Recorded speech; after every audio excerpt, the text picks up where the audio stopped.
بسم اللہ الرحمن الرحیم۔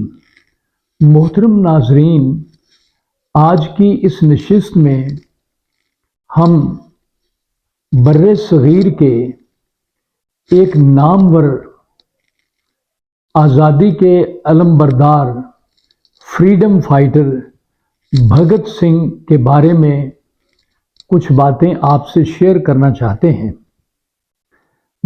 بھگت سنگھ 20ویں صدی کے بر صغیر کی آزادی کے ہیرو ہیں۔ ان کے والد کا نام کشن سنگھ تھا اور ان کی والدہ کا نام سریاوتی کور تھا۔ ان کے گرو کا نام کرتار سنگھ تھا۔ وہ ہندوستان پر برطانیہ کے راج کے بہت مخالف تھے۔ برطانوی افسران پر حملوں کے 2 مقدمات میں ملوث تھے، ایک پولیس چیف اور دوسرے دہلی کی اسمبلی پر حملہ۔ موہن داس کرم چند گاندھی ایک وکیل تھے۔ وہ عدم تشدد پر ایمان رکھتے تھے اور انگریزوں کے تسلط سے بر صغیر کو آزاد کرانے کے حامی تھے۔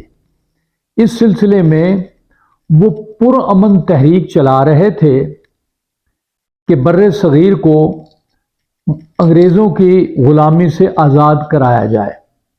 اس وقت بہت سارے مسلمان، بہت سارے ہندو، بہت سارے سکھ اپنی کتابوں کے ذریعے، اپنی تقریروں کے ذریعے، اپنی تحریروں کے ذریعے بر صغیر کو آزاد کرانا چاہتے تھے۔ بھگت سنگھ کی زندگی ان لوگوں کے لیے ایک انسپریشن ہے جو ظلم و ستم کے خلاف آواز بلند کرتے ہیں اور انصاف کے علم بردار ہیں۔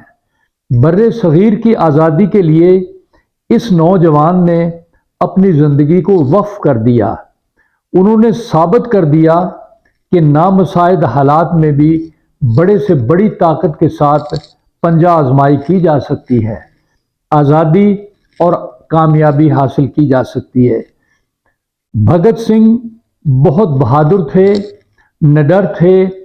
آزادی کے حصول کے لیے انہوں نے اپنی جان کا نذرانہ پیش کر دیا۔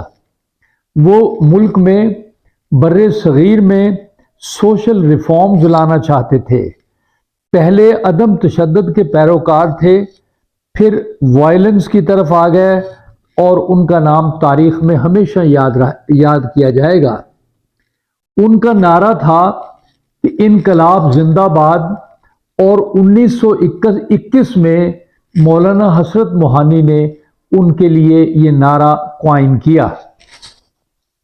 محترم ناظرین، بھگت سنگھ کے آخری الفاظ تھے "اسٹے ٹوگیدر" یعنی متحد رہو۔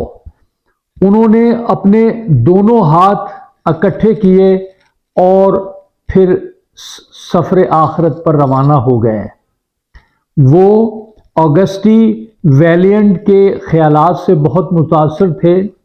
یہ ایک فرانسیسی تھا جو آزادی کا علم بردار تھا، جس نے فرانس میں کچھ لوگوں پر حملے کیے اور اس کو سزائے موت دے دی گئی۔ بھگت سنگھ ایک ینگسٹ فریڈم فائٹر تھا جس کو 23 سال کی عمر میں پھانسی دی گئی۔ 1929 میں بھگت سنگھ نے نعرہ بلند کیا "انقلاب زندہ باد"، اور یہ جون 1923 تھی۔ ان کے ایک ایسوسیٹ تھے بیتو کشور دت، یہ بھی ان کے ساتھ ہی پھانسی پر چڑھے کیونکہ ان دونوں کا بیان کورٹ میں ایک ہی تھا اور دونوں نے اپنا جرم تسلیم کیا تھا۔ وہ سوشل اور پولیٹیکل تھنکر تھے۔ ان کے مذہبی خیالات میں کمال کی روشنی تھی۔ مارچ 1931 میں ان کی عمر 23 سال تھی جب انہیں پھانسی پر چڑھا دیا گیا۔ درگاوتی دیوی ان کی وائف کا نام ہے، جو یوپی میں پیدا ہوئیں اور 15 اکتوبر 1999 میں غازی آباد ہندوستان میں ان کی وفات ہوئی۔ ناظرین، میں آج ان کے وہ چند الفاظ آپ کو سنانا چاہوں گا جو انہوں نے مرنے سے پہلے کہے۔ ان کے بہترین کوٹس ہیں، ان کے بہترین فرمودات ہیں جن کو ہم یاد رکھ سکتے ہیں۔ پہلا یہ ہے